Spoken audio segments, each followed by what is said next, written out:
Good afternoon, ladies and gentlemen. Guile here, and welcome back to the Forged Alliance Forever promotional series. I'd like to start the cast today by saying thank you to all those who sent me very kind messages of concern earlier in the week after those just dreadful, horrendous attacks or attack in Manchester. It just doesn't bear thinking about, but fortunately for myself and my family, I was always personally never in danger. I live a good 250 miles away from Manchester. That's like the distance between New York and Washington DC-ish, I think. Yeah, I can use Google Maps, go figure.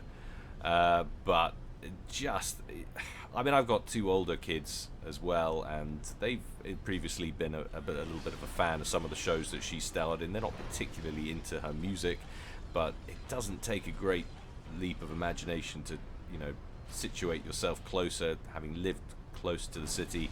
Maybe they'd been more into the music. That could have been my family who were put in mortal danger. It's just horrendous. But hey ho, it goes on. It's a show of solidarity. I'm happy to have a replay that's very timely fallen into my lap here from GB Clan. That's Great Britain Clan. A little bit of patriotic representation here. So we've got a custom 6v6 average Joes from GB Clan. I didn't realise there were that many British players on FAF still playing the game, let alone all in the same clan. But maybe they're not British, who knows? Maybe they didn't know what the GB stood for. I know Supreme God wasn't sure. That's right, I outed you. But anyway, it's going to be a custom 6v6, and it's going to take place on Twin Rivers EP. I'm ready, you guys are ready, and the players are sure as hell ready. So let's go on over to the game zone and see how these guys are going to get on. Gaboom! So we know what we're dealing with here, Twin Rivers. It's all very standard. This will be Team 1 up here at the top. This will be Team 2 down here at the bottom. Going first, rearguard air position here for Team 1. We have Death Squad. He's misclicked and gone Cybrin, bless him, in Cyanide Scion opening first land. The other rearguard air position to his right, we have Cough, and he is going Seraphim in Mellow Yellow, and he's opened first air. Down to the ground level, it's all ground level, but you know what I mean, the lower tier, we have Grinder showing us his preference in dating apps there, and he's gone Fecal Brown there as well. How appropriate.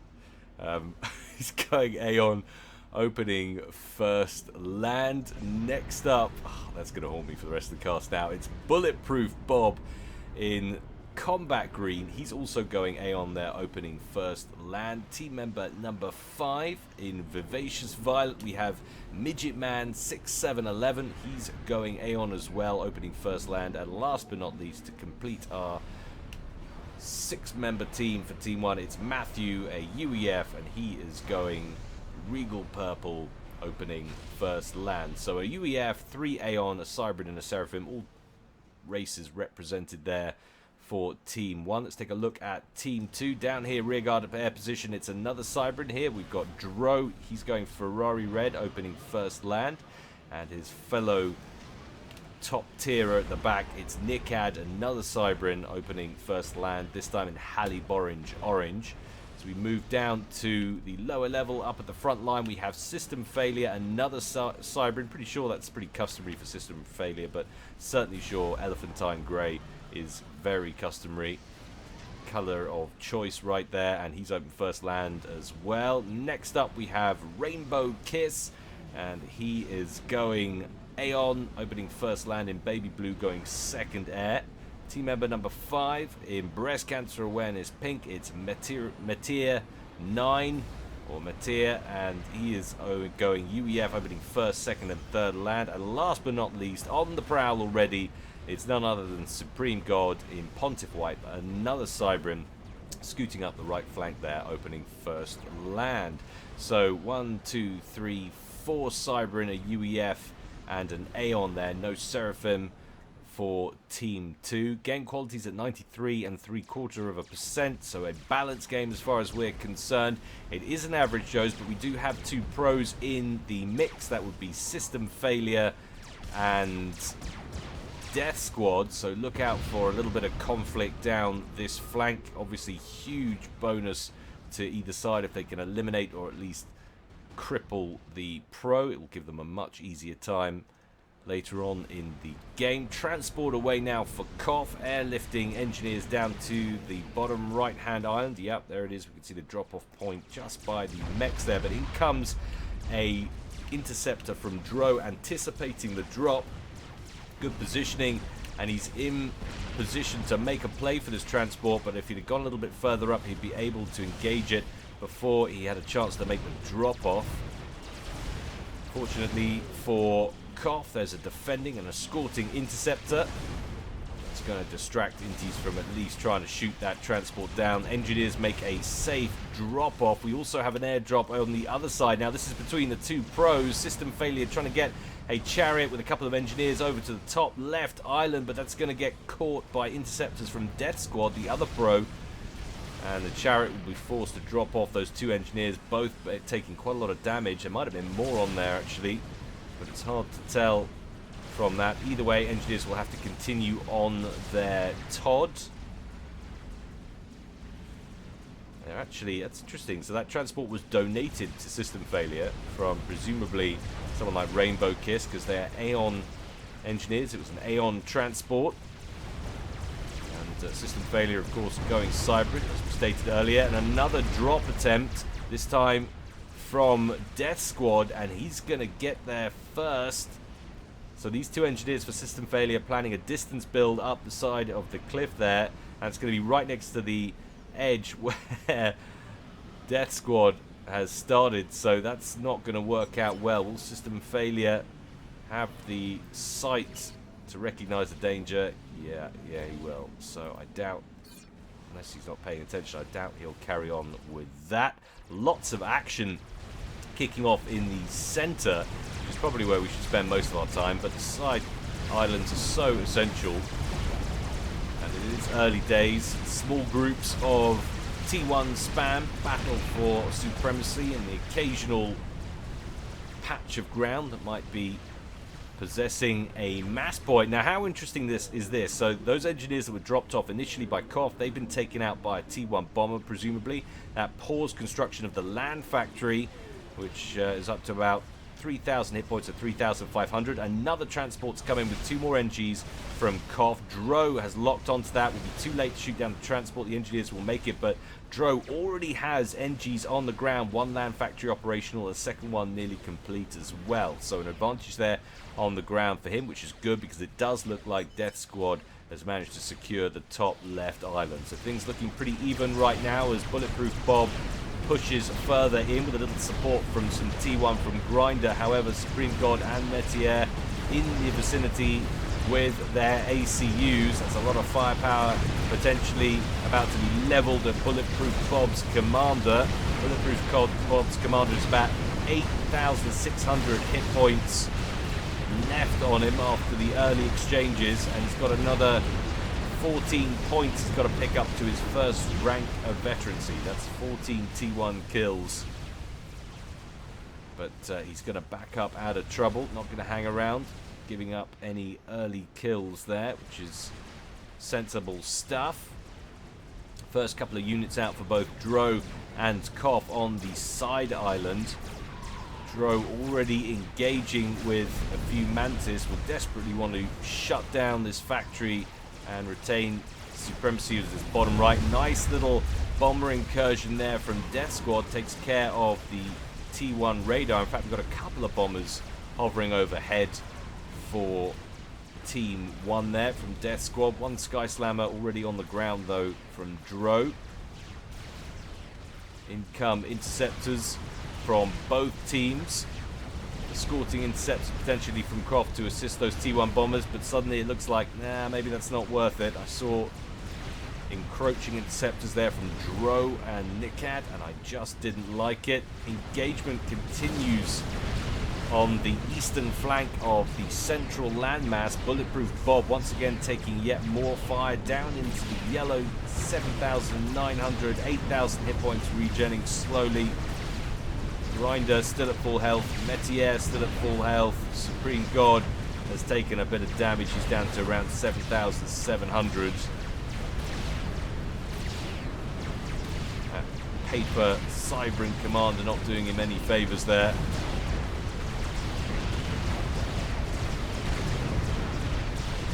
Grinder rolling forward. Compare that to the west flank of Central Landmass. It's all very quiet for the time being. Midget Man's getting an upgrade on his commander. Definitely this is where the action is, although a nice little drop on the way from Dro. Skyhook with 5 Mantis on board, it looks like, although we do have interceptors passing, getting a few shots off from Koff, but they're busy heading to the bottom right hand corner to defend that position, although it looks like it could be about to go down. Couple of Mantis up front, more moving in there for Dro as well. That other group of Mantis from that transport is going to land successfully and get to work on Grinder's rear mass. All 3 of those likely to go down, although I would have thought that would have been a PD on the way from Bulletproof Bob. Alas, no, that's an energy storage. So Bulletproof Bob about to lose a few structures now as well. This is a lovely little drop and run by here from Dro. Meanwhile, a push on the western flank from Rainbow Kiss and from System Failure. They can force a cancel on Midget Man's upgrade. That would be a handy little coup for them. Midget Man's already cancelled his T2 upgrade once.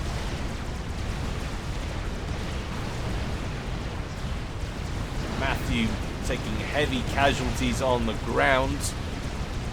He's busy getting an upgrade on his commander. Death Squad has brought his comm down from the rear plateau. Starting to see T2 emerge on the field there, like Bulletproof Bob bringing in an Asylum.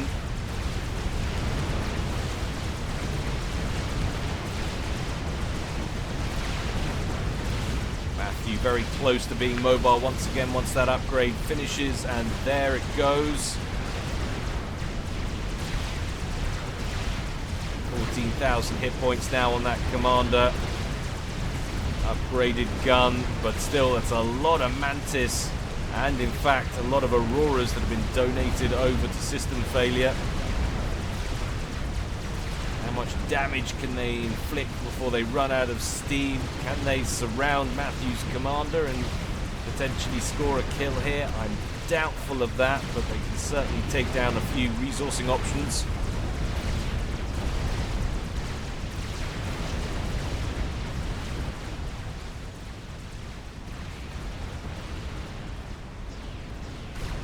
Now, getting to the start of some base wars over on the eastern flank. Metier spamming up some static T2 emplacements, 1 Triad, 1 Air Cleaner. Potential run-by attempt from Grinder, that's been spotted and will be resoundingly rebuffed. However, Supreme God doesn't want to counter-push too hard. Operational Oblivion turret in range, slightly further back over here. Another one on the way as well, so potential for a point defense creep and that eastern flank from Team 1. Each team in possession of 1 side island. 55 mass for Dro, top ecoing player at the current time. Death Squad not far behind on 51. System Failure has been much more aggressive, much less expansionist. Of course, Dro and Death Squad, 2 players in possession of a side island each.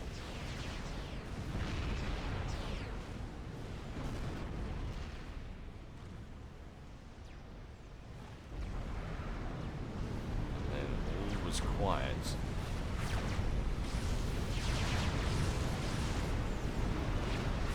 Now, what's in range of that turret? Well, not everything. It's a couple of structures right on the front line there that Bulletproof Bob can try and pick off.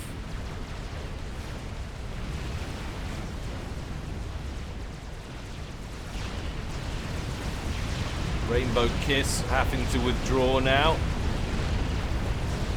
Bullfu brought in by Koff.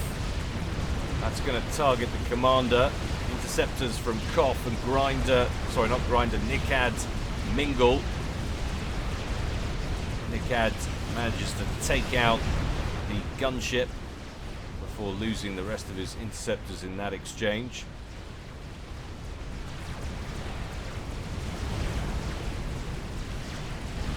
Outrageous amounts of things happening simultaneously over different parts of the map. Couple of operational Cerberus turrets open up on Bulletproof Bob's commander. Doesn't seem too phased by it.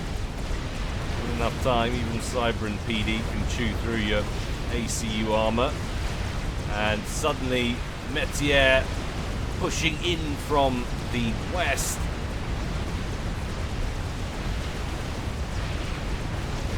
Grinder has a shield upgrade on his commander. Bulletproof Bob could do with a T1 PD underneath this shield. Something with a higher rate of fire. There's an awful lot of T1 that's heading his way. Meanwhile, over here, Rainbow Kiss under Corsair pressure from Death Squad. Down into the red, down to 3,500. Bulletproof Bob also looking a little unhealthy right now. That forward position completely untenable. The last Oblivion turret goes down. Bulletproof Bob down to 3,000, about to dip into the red. Rainbow Kiss gets a Rankin Vet, gives him a little bit of more health before it evaporates, and another attack once again back into the red. Ulthus applying pressure. More Corsairs brings him down to 1,100 hit points. Desperately doing the Twin Rivers two-step. Death Squad shouts lucky in local chat. Bulletproof Bob, will he be so lucky? I think he's going to make it to the water. 1,400 hit points.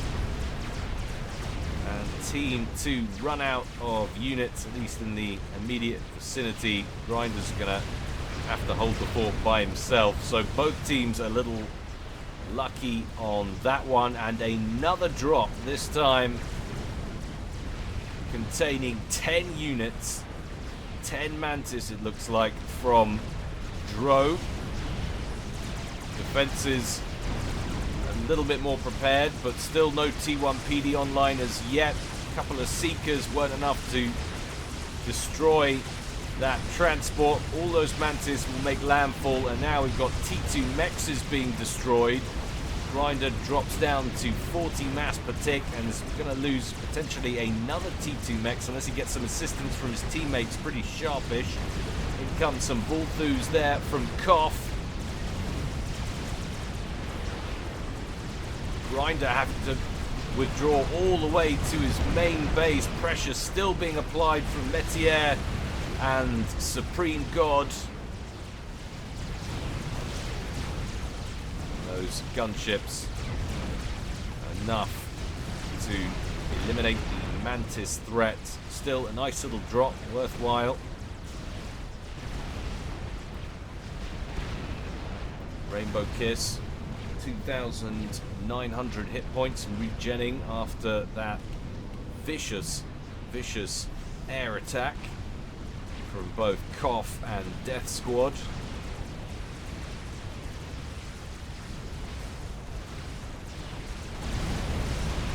T1 bombers from Rainbow Kiss coming in towards Grinder's main base. It seemed like he got the bomb away there. He did. Certainly didn't hit anything vital.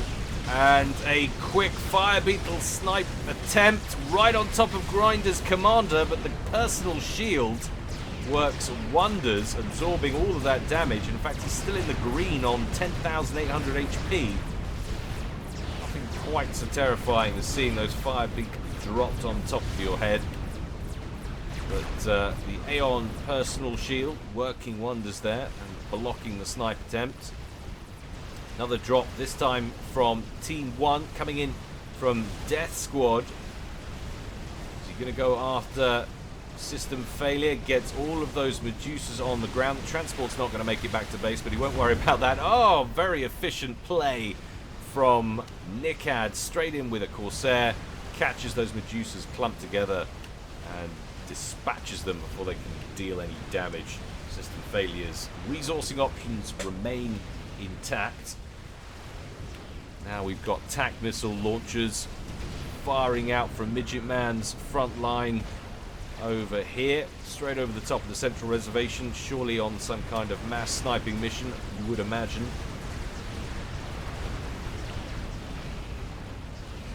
Going deep into enemy territory after the Tech 2s. Nice grab there. Metier down to 35 mass per tick. That really is the lower end of income now for this game. Death Squad up to 97, Dro on 81.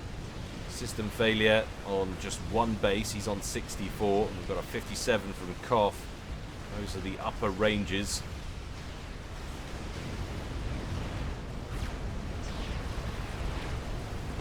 Metier getting some TMD online up at the front line after seeing those missiles inbound from Midget Man. Midget Man actually short stacking on score.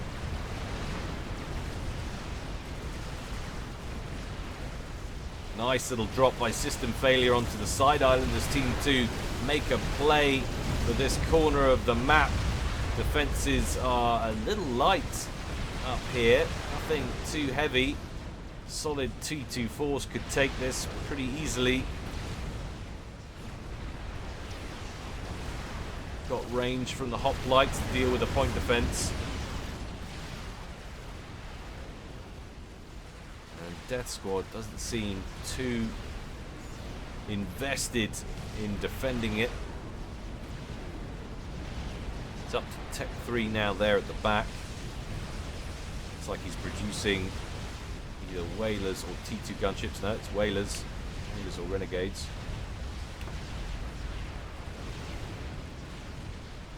Keep that protected and alive. That would be instrumental, I'm sure, in preventing this incursion from succeeding. You want to go straight after that banger, of course, but a brick will add a lot of extra pressure to the ground forces over here for Death Squad.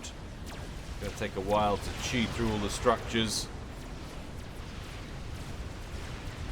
But the base war not going great for Grinder, it doesn't look. He started to work on some artillery and then abandoned it and switched up to some more point defense instead.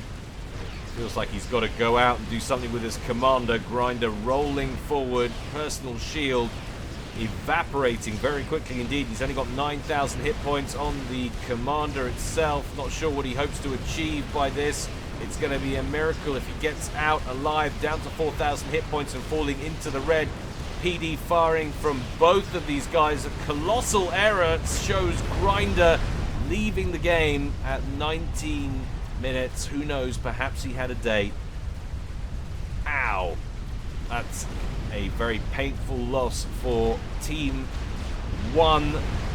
Eastern flank now under solid pressure. Bulletproof Bob's commander is separated from his base, so defense isn't going to be that easy either. Definitely going to need Midget Man to step in and assist with that. Meanwhile, the attack still going strong over here for System failure. Suddenly things going from bad to worse now for Team 1. Death Squad looking unlikely to hold this. Air units engage. Dro with a few ASFs will surely start targeting that whaler. There it goes, a couple of passes with the T1 inties as well. Brings that defensive play to an end.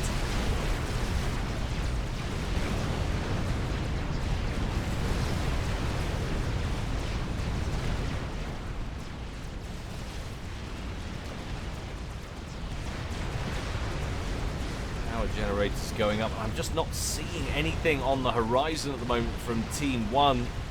that can repair the damage or counterpunch.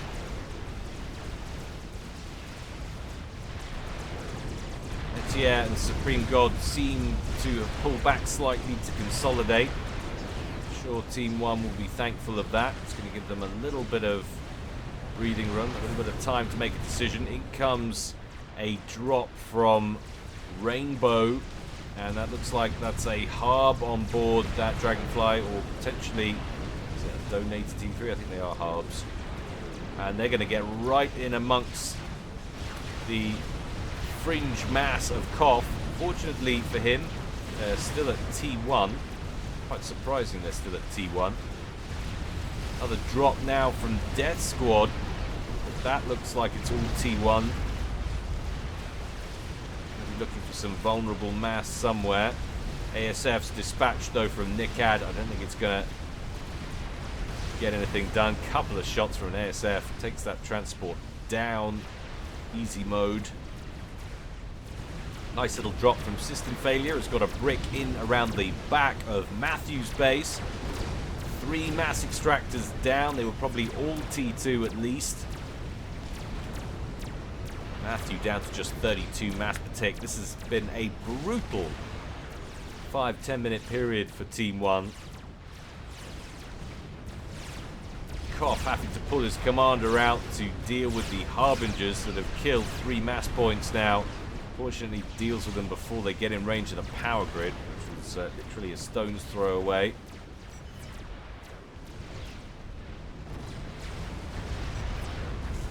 Sniper bots softening up that front line, and in fact, interestingly enough, Supreme God and Metier not deciding to continue the push. That might just be because we're approaching that time where would suddenly see a Monkey Lord creeping up on you. They don't want to end up getting picked off by being over aggressive. But finally that brick is dealt with. 1, 2, 3, 4, 5 mass extractors down. What a very cost-effective maneuver indeed from System Failure.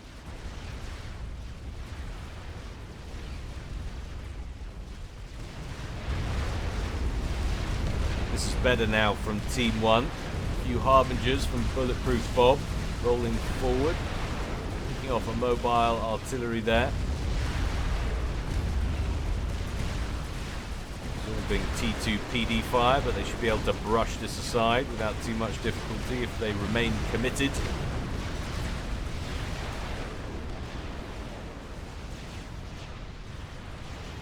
And we have a GC under construction. Now will have been spotted by Dro's flyby from his ASF. Yeah. Assault bot in full view.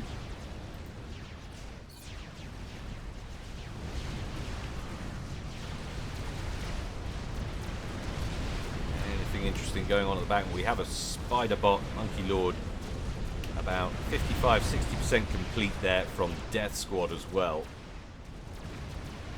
Imagine we'd start to see experimentals emerging from this side of the field. I thought that was a nuke launcher for a moment. Just a T2 PGN under construction there. Interesting. So no experimentals on the way yet for Team 2. Doesn't appear.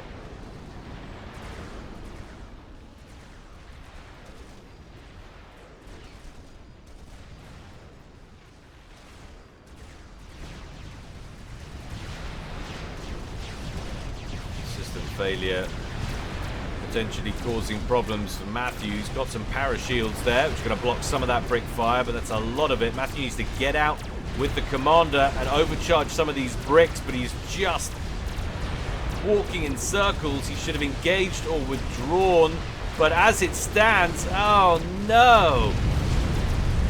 Gaboom! Matthew ejected at 24 and 3/4 minutes, sorry. And that's the other flank gone for Team 1. And they better do something quick. This game rapidly slipping away from them. Bulletproof Bob still trying to get something done on the eastern flank. just feel it felt like Matthew was taken by surprise there and had some issues with pathfinding. Didn't quite know where he was going, issuing too many commands perhaps. Just strolled forward and overcharged a couple of those clumps of bricks. That would have been avoided.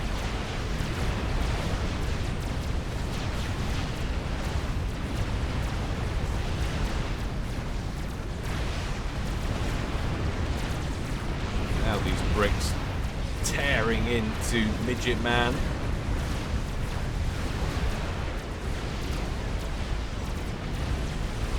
He's going to have to just engage with the bricks and kiss them goodbye. Not going to get them back out of there and get anything useful done. Might as well cause as much damage as possible. There goes the T3 Land HQ. What have we got going on over here? Rainbow Kiss helping to defend. Interesting, this front line really has collapsed. Good work on the ground from Bulletproof Bob.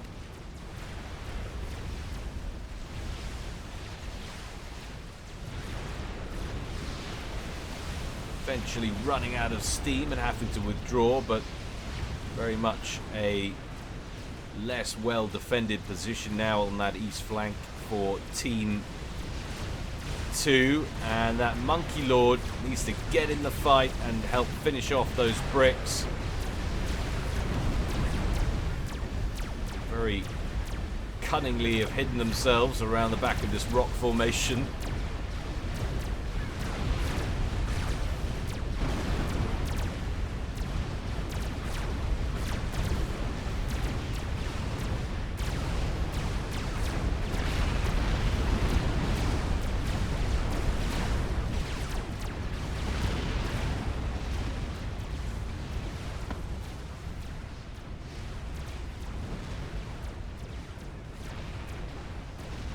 ASFs of Nickad sent to screen over the top of that Monkey Lord. They do have a few Renegades back here, quite a lot of Renegades in fact, and that should be able to dish a huge amount of damage out to that Monkey Lord if they can keep those alive.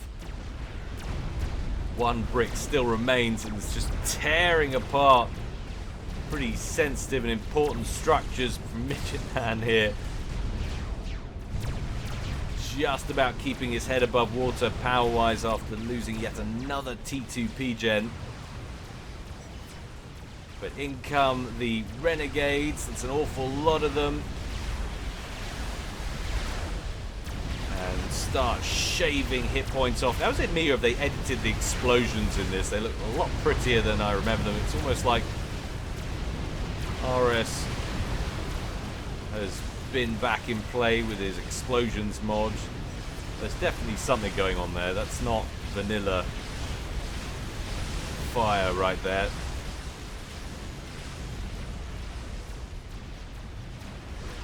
Interestingly breaking off here. Suppose he only cut that Monkey Lord down by a third of its HP. Wants to try and hold on to those gunships.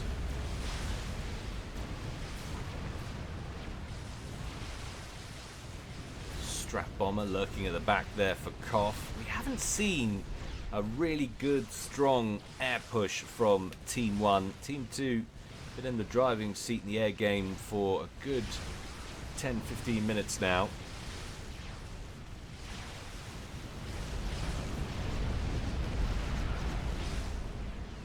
How's the progress on that GC? Well, that's just completed. So now we have two high value units, but issues protecting them. Lack of air cover. Starting to see a real commitment from Bulletproof Bob in terms of flak construction. Lots of ascendants being spat out now by this T3 HQ at the back. Get those in by and just behind the GC could cause some real problems here. Team 2 still pretty unprepared for experimental engagement. Supreme God backing up. Etier backing up. Wise decision live to fight another day, and he's actually going to start work on a Monkey Lord of his own in the bottom corner, but that's going to take a long time to complete. He's certainly going to lose this front line.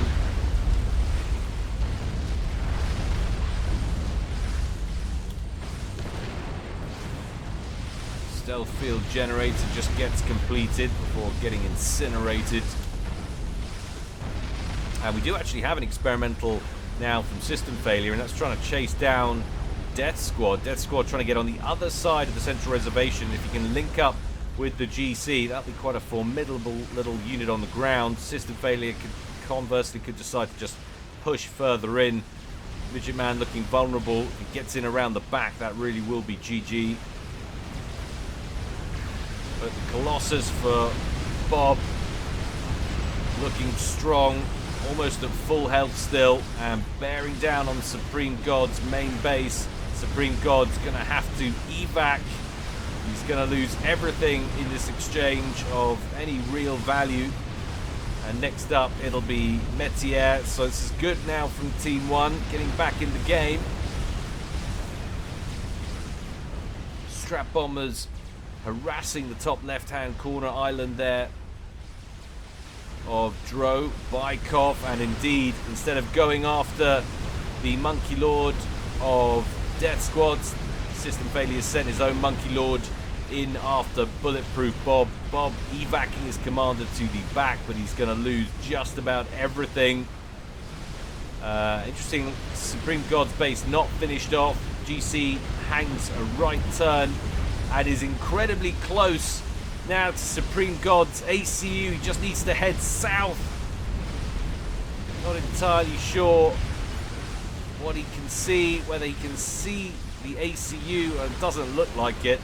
That is a very, very good turn of luck by Supreme God, who's got a transport in and has evac'd his commander. Meanwhile, Monkey Lord still pushing forward, very badly damaged by those renegades from Dro. But now Rainbow Kiss looks like he might be in jeopardy. Moving out of his own base, had a GC about 60% complete, but now finds himself sandwiched between two experimentals, one blue beam, one red beam. It's Rainbow Kiss in every way, shape or form, quite literally kissed by the rainbow. Oh man, what a way to go. I'm not sure I've ever seen that. GC continues his march on. If he can get in and dismantle System Failure's main base, well, he'll be quids in. But you know what? Problems here now for Team 1 as that Monkey Lord from System Failure gets in around the back. We're going to have to pause. We're going to have to go to split screen to keep an eye on these two different theatres because it's just too important. We'll start it back up again. There we go. System Failure's base under threat now, as is Death Squad's and Koff's. Death Squad is in that main base, so is System Failure in his main base, but the GC runs out of HP, and the Monkey Lord from Death Squad is not going to be far behind it. Death Squad manages to evac his commander, but still lots of hit points left on that Monkey Lord there by System Failure, and not a great deal of instruments of destruction to deal with it. Go back to single screen, head back up top. Koff bravely marching into the Valley of Death with his commander, fires in an overcharge, needs another one though, and he'll be able to rescue the situation. There it is, and he'll have a nice mass dump as well. But goodness me, look at the cost. Bulletproof Bob heavily damaged, but massive strap bomber incursion now from Nikad, going straight after Koff's commander, who's wide open and vulnerable. Revenants drop their payloads. Koff eats one, then another couple on their way. He hangs a left, absorbs a bit of damage from the next two, but doesn't take the full amount. Those strap bombers still online, I think, as they go off screen. Certainly some of them are. And also, what have we got down here? Death Squad and Bulletproof Bob under pressure from gunships as well. Koff taking another bomb down into the red, 2,900 hit points.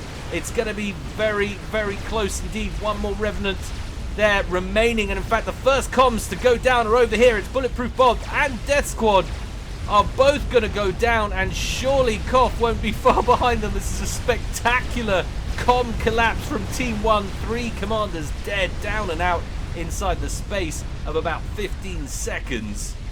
And that will be GG, as it will be Midget Man left by himself to defend against 1, 2, 3, 4, 5 operational players there for Team 2. That's such a shame. It looked like this push from the Colossus and the Monkey Lord was going to be enough to get the job done. They've caused so much damage. It did pick off Rainbow, muted Supreme God, did a little bit of damage there from Metier, dismantled the front lines, and were just getting started on system failure when they got taken out. Solid effort indeed. And what have we got here? A comm drop, or is it a support comm drop? He's renamed the commander. No, that's comm, but it doesn't matter. Control K from Midget Man. Didn't fancy facing those odds. And we had a nuke under construction as well. Fired at the end of the game. No dice, won't need that sub. But very well played indeed there from Team 2. They were pretty much in the driving seat. One little wobble towards the end, but there's nothing like a collapse like the one we saw. You don't see that very often, 3 comms being dispatched in such short space of one another. Hope you enjoyed it, guys. Not a hugely lengthy one today, but certainly more to come from me in the future. Don't forget, if you feel so inclined, you can support me on Patreon. Details below this and each and every one of my videos. But until next time, guys, stay well and stay safe. This is Guile, signing out.